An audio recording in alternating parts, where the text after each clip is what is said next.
A story is a multifaceted tool. It can help us make sense of the world around us and transport us to imagined lands to help us escape for a while.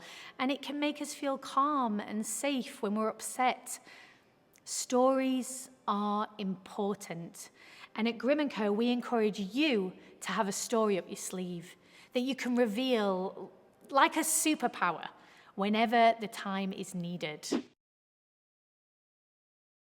What makes a good storyteller? Now that's a hard question, because in a way we can all be good storytellers, and very nearly everybody does tell stories.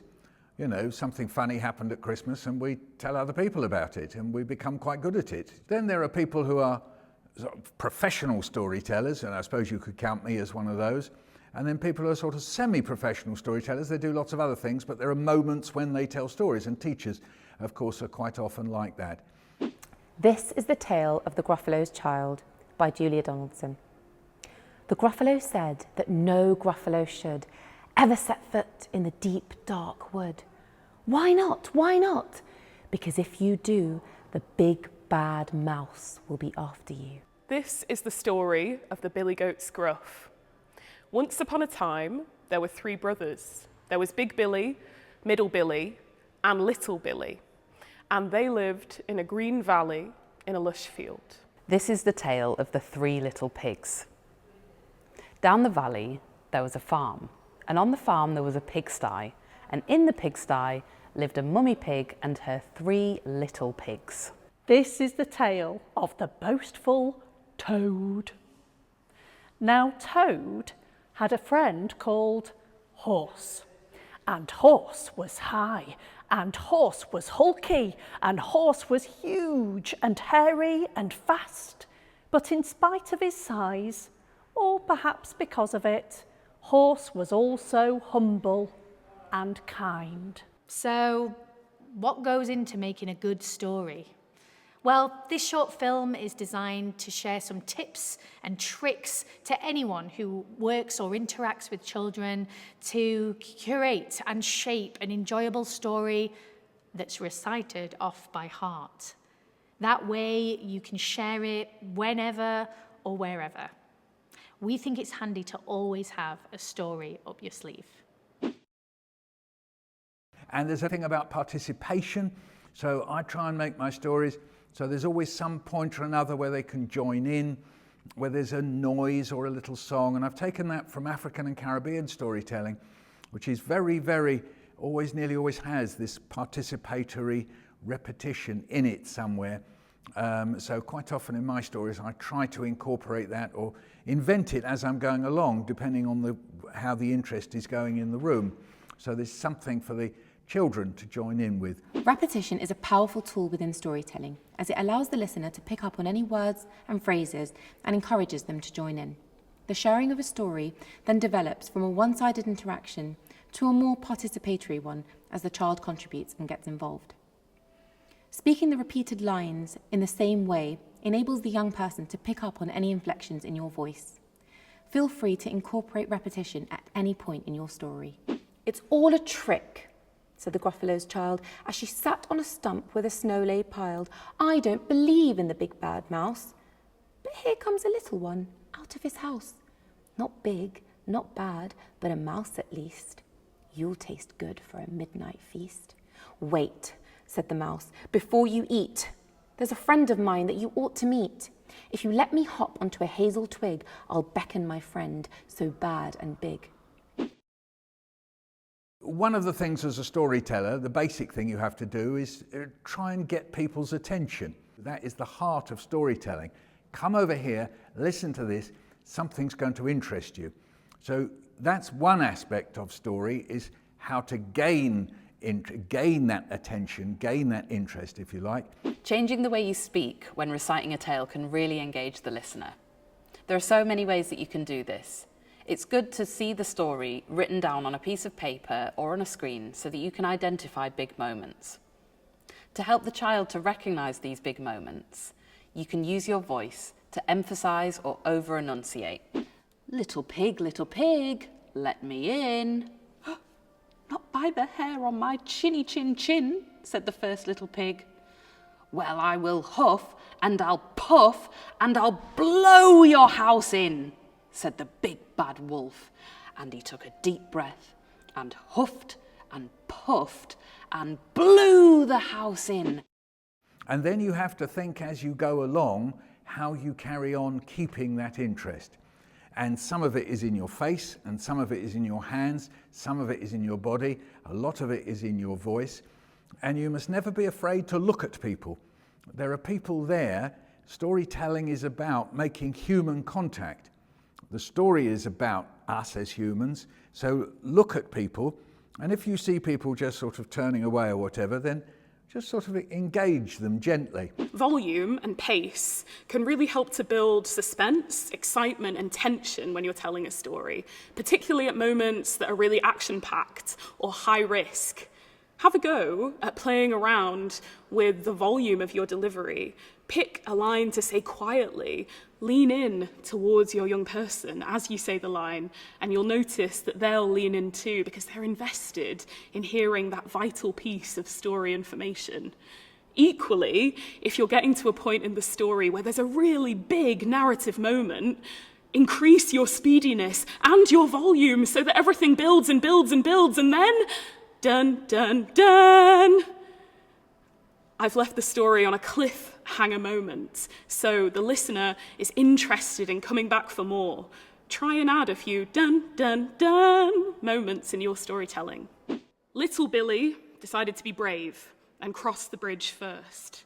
Gingerly, little Billy put one hoof in front of the other, trying to be quiet on the wooden planks. But still, his hooves made a sound. They went trip-trap, trip-trap, trip-trap.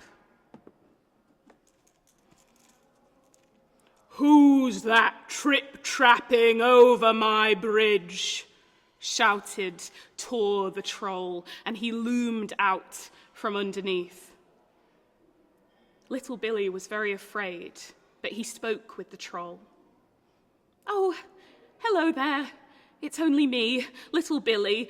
I'm just trying to get to the field of grass on the other side."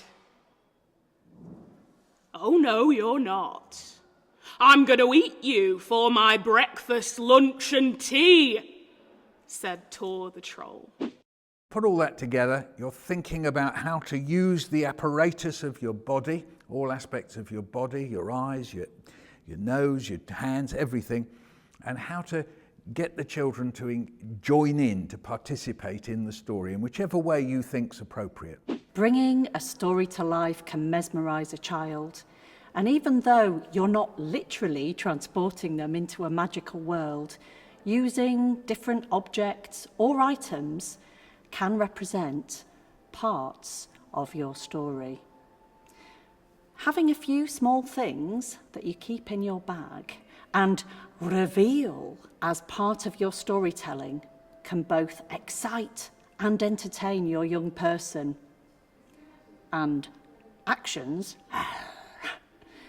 just like repetition, invite your listener to copy, and that way they can become a participant in your story too. But be careful, because you don't want to overuse them, otherwise they'll come to expect them and it won't be a surprise anymore. It can be really handy to look at your story beforehand and plan where it is that you want to reveal an object or perform an action. We like to use a storytelling hat.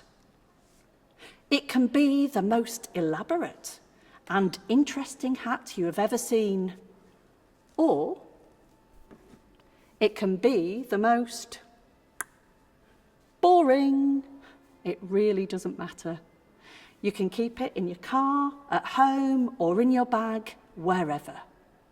But whenever the storytelling hat comes out, your young person knows it's time for a story. This is the tale of the boastful Gribbet, Gribbet, Gribbet, Toad. Now Toad had a friend called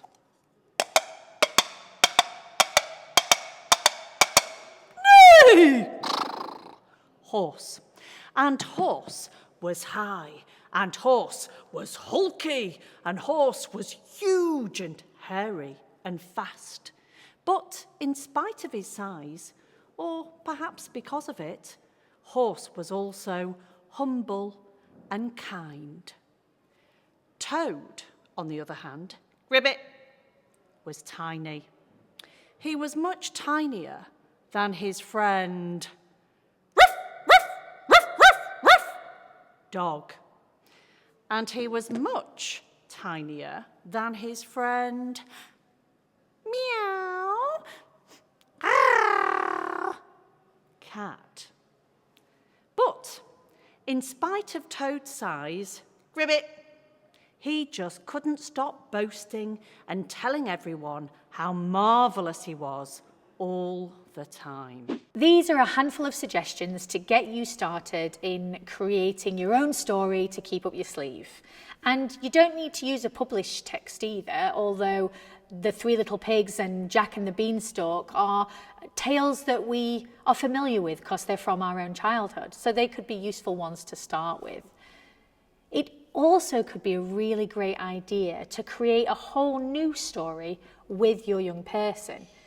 You write it together, you learn it together, creating different actions or adding moments of repetition or even loud dramatic depictions. It's completely up to you. But we do encourage you to try and learn your story off by heart. Keeping it simple is really important, otherwise there's a lot to remember. And practice. When you're cooking, driving to work, washing the pots, doing some exercise, just keep practicing the story in your mind and you will learn it. And you'll also start to care about it too, and your young person will start to care about it because of that. Make it your own. Follow its rhythm. Tuck it safely up your sleeve and reveal it when you think the time is right.